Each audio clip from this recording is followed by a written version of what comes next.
6내외입처를 조건으로 생겨나는 육식은 반드시 내입처 계열의 식들 뿐입니다. 말하자면 외입처 계열의 식은 없다라는 것이지요. 그러한 점은 식이 반드시 내입처인 안이비설 신의를 통하여 대상을 분별하는 것이라는 점을 분명히 하는 것입니다. 일단 육내외입처를 조건으로 육식이 연기되고 나면 그 처는 육촉입처라는 이름으로 불립니다. 그러한 육촉입처를 식이 분별하는 상황이 18가지의 개입니다.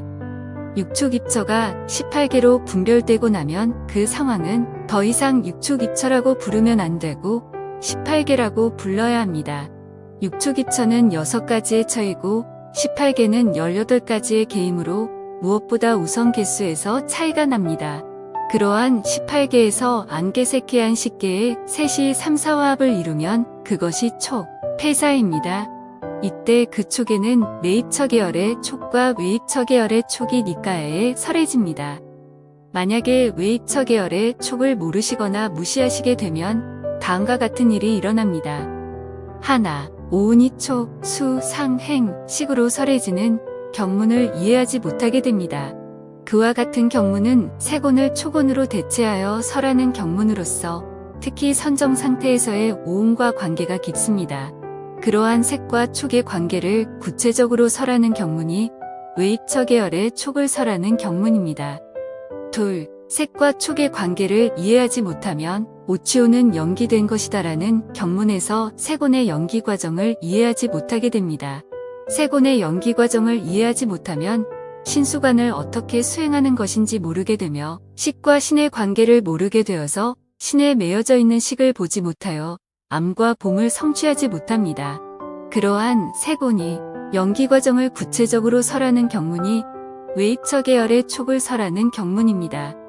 세, 3, 4화합이라는 것이 개 즉 18개를 전제로 하는 것이라는 점을 이해하지 못하게 됩니다.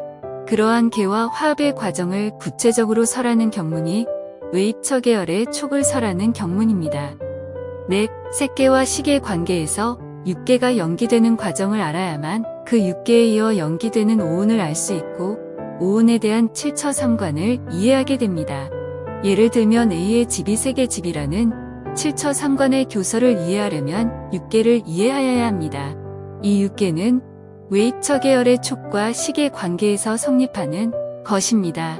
간단히 언급하면 촉에 함유되어 있는 육식이 식계이기 때문에 지수와 풍공식이 먼저 성립하여 오운으로 가는 것입니다. 다섯, 촉수상사 사무세금은 그 법들의 순서가 매우 혼란스럽게 설해집니다. 그러한 혼란은 촉과 수가 내입처 계열과 외입처 계열이 있기 때문입니다. 육식의 경우는 내입처 계열만 있고 반면에 육성과 육사는 외입처 계열만 있습니다. 그러나 촉과 수는 내입처 계열과 외입처 계열이 있어서 전체 사무세금의 법들 순서가 뒤바뀌는 것입니다. 그러한 뒤바뀜을 설하는 경문이 외입처 계열의 촉을 설하는 경문입니다.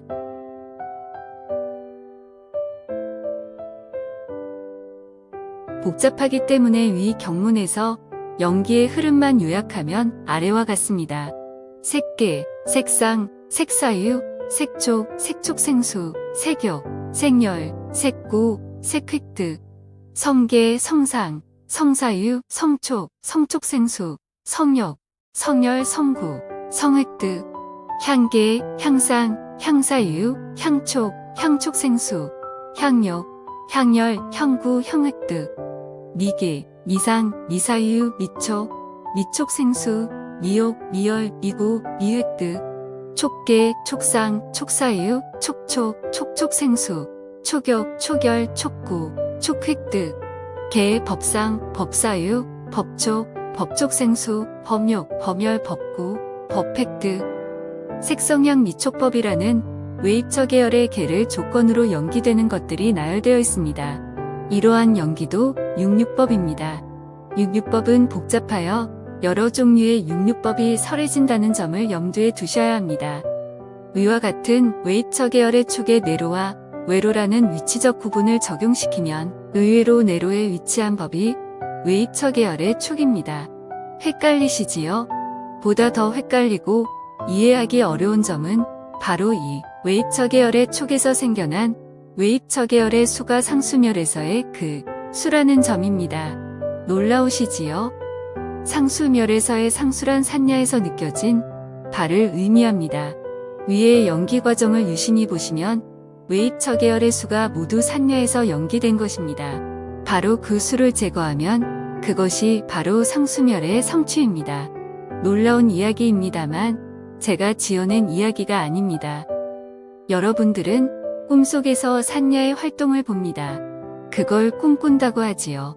기억 속에 저장되어 있던 것들을 대상으로 산야하는 것입니다. 당연히 전도몽상이지요. 그 산야에서 느껴지는 바가 있습니다. 바로 그 산야에서 느껴진 바를 제거하기가 쉽겠습니까? 어리석기 때문에 잠꼬대를 하는 것입니다. 거기에서 어리석다는 말은 꿈꾸면서 현실감을 느끼는 것을 지적하는 말입니다. 꿈속에서는 왜 꿈인 줄을 모를까요? 목매하기 때문입니다. 하물며 꿈속에서도 그러한데 죽으면 어떠할까요? 무지 목매합니다. 반야와 정견을 닦고 갖추어야 하는 이유입니다. 티베 사자의 서가 우리에게 하는 충고도 그러하고 무상계가 설하는 바도 그러합니다. 요약하면 영가여 제발 정신 좀 차려라 입니다. 우리의 현실 세계는 시계의 바다입니다. 우리는 똑똑한 체하지만 무지몽매보다 더 악화된 상태에 있는 것입니다. 그래도 하나 다행스러운 점은 아직은 반야를 닦을 기회가 있을 때라는 점입니다.